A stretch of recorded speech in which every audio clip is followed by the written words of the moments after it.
The Brics countries have met on the margins of Brics the is on a path of expansion. We are a symbol of change and must act accordingly. Hello everyone, Rick here, and yes, now that we are finally seeing some recovery in the US stock market, another big whale came and shed a threatening shadow on the US economy.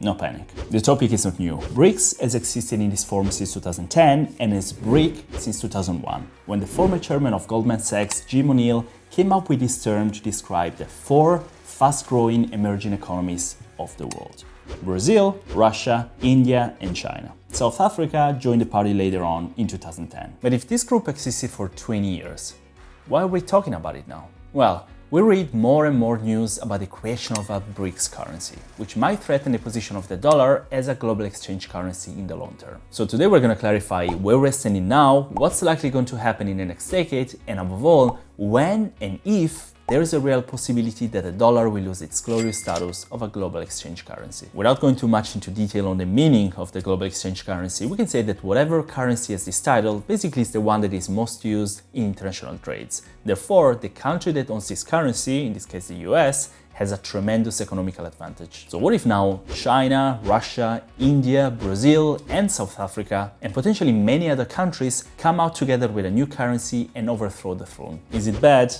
It depends. If you come from the US, you probably want the dollar to keep its power because this is a good thing for all the other aspects of the American economy and wealth. If you come from Europe, like me, that I'm originally Italian, well, it depends. You'll see later in this video what I think about it. And if you come from Russia or China and for some reason you root for the dollar, well, Putin and Xi Jinping are gonna have a talk with you soon. But let's start with what's happening right now. The next BRICS summit will take place in August, and in this meeting the 5 members of the states are going to discuss 2 main proposals. Number 1, the expansion of BRICS, and number 2, the common currency. And if you think they're alone, about 19 countries have already either applied to join the BRICS summit or expressed interest. There is no official list, but since last year, several names have been mentioned from Latin American countries, African countries, even countries from West Asia and Eastern Asia. In fact, Saudi Arabia, Iran, and the United Arab Emirates have already formally requested to join. China, by the way, probably the most influential member when it comes to economy, is backing the expansion. The plan is that after August, the 5 countries will come up with a formal plan for the expansion, and after this August we'll know something more. Now, the second proposal is a common currency for BRICS, and this is what some news are calling the threat to the dollar. The idea was proposed last year by nothing less than Russian President Putin, which doesn't come as a surprise given the fact that Russia and the US aren't really best friends. They have never been best friends. But mostly, as you know, the Ukrainian war, the increasing energy prices, and lately the US has given heavy sanctions to Russia. So of course, Putin needs a replacement for the dollar. But just as Russia,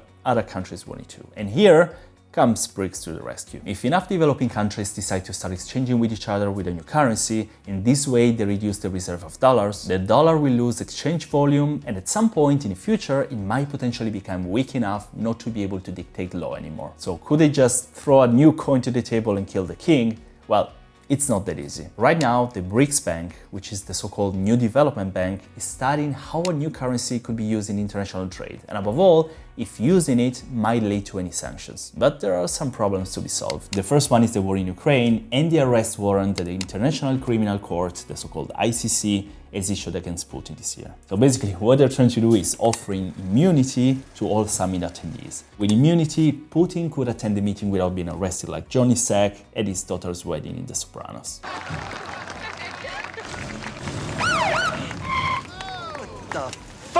Another problem is that BRICS members are kind of like the kids in school that weren't cool enough and decided to get together, but this doesn't mean that they actually all like each other. In fact, India and China, which are in my opinion the 2 greatest emerging markets in BRICS, are not really getting along very well. There are tensions at the border and it got worse this year, so still we are talking about countries that are trying to be best mates, but that's not working very well. Another problem is that since the idea of a common currency has actually been pushed by Putin, and this was clearly because of the sanctions for the Ukrainian war, the urgent intention behind is actually for these countries to have a currency that they can use to facilitate trading during the war, avoiding sanctions from the US. But when you're moved by an urgent matter like a war, it's always a question mark. Maybe the war ends and countries don't have enough motive anymore to risk so much for something that might not work in the first place. Not everybody, though, thinks that the rise of power is going to be a hard one. Jim O'Neill, the former chairman of Goldman Sachs that we mentioned at the beginning of this video, spoke recently about Brics and the threat to the US dollar in an interview with a TV show Going Underground. And the words he used were not so optimistic for Americans. What he said is that the idea that the dollar will remain king forever is probably unlikely, and that if China and India could ever strongly agree on things as the two biggest countries in the emerging world, then that would probably hasten the end of the dollar's dominance. But probably the most important statement in the interview was that in terms of purchasing power parity, the BRICS share of global GDP is now greater than that of the G7 in dollar terms. This shows how an expansion of the BRICS group could literally pose a serious threat to the US financial system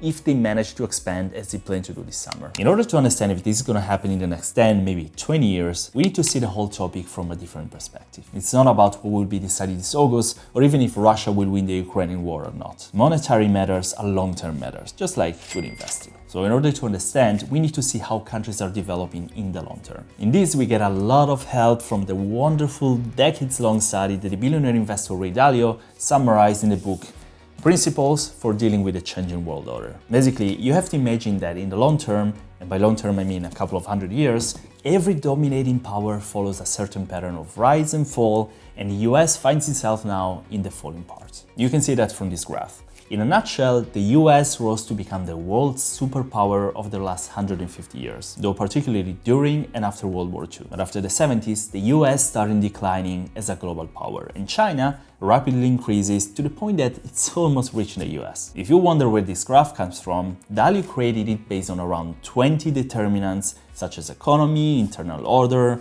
trade, technology, education, military power, debt burden, and so on. And Dalio describes the falling phase of an empire as a phase in which the population becomes lazy and borrows to consume until the level of debt becomes so high that it triggers financial and sociological crisis. Rings a bell?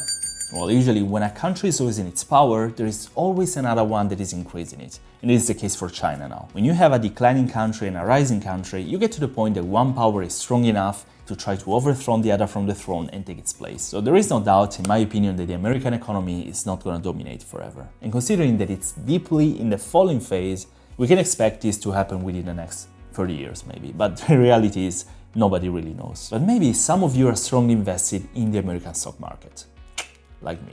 So not only you want to know what's going to happen in 30 years, you'd also like to know what's going to happen soon because of Brics. Well, let's focus then on the dollar as a reserve currency. The first graph I want to show to you comes from the International Monetary Fund and shows the percentage of each reserve currency based on the total reserves in the banks. These four currencies are currently the only ones that actually qualify to be a reserve currency. You can see that the US dollar has at its peak in the early 2000s and then declined from 72% to around 58% today. Nevertheless, it's still stronger than all the others combined. To understand why the US dollar remains so strong, we need to understand what determines a reserve currency. A reserve currency needs to be stable and safe, a store of value, a medium of exchange, widely accepted and trusted, market-based, and free-floating. According to a recent analysis by the Federal Reserve Bank of New York, the vast majority of international trades, almost 90%, are invoiced in US dollars or euro. Using Citi's Real Effective Exchange Rate Index, which weights the value of a currency against an average of several foreign currencies, the American dollar stands at 103.81, below its recent peak of 111.90 in October. Yet 103.21 is well above where it's been in the past 20 years. In essence, what happens is that the United States export dollar stability in exchange for goods and services at a cheaper price. In return, the major trading economies get to hold a currency that is sounder than what they have. Think of the Chinese yuan, for example, which relies upon global liquidity markets based on the dollar to maintain its value. In short, the economies that produce more, like China, need a dollar-based demand from the United States to make up for their own weak consumptions and high savings rates. Does this mean that the dollar will always hold its power? I don't think so. And the long-term analysis from Ray Dalio shows that we are not as far as 50 years away from the end of the US dominance. But do we have to worry about the BRICS currency destroying the dollar within the next few years? I don't think so. Alright guys, let me know what you think about this. I know that most of you are from the US, but some of you are also from other countries, so I'd love to hear different opinions. If you enjoy this content, don't forget to subscribe to the channel to get new content about finance and investing every week. And whatever you need, you can contact me here or through my socials. I wish you a great day, guys, and as always, I'll see you in the next video. Ciao.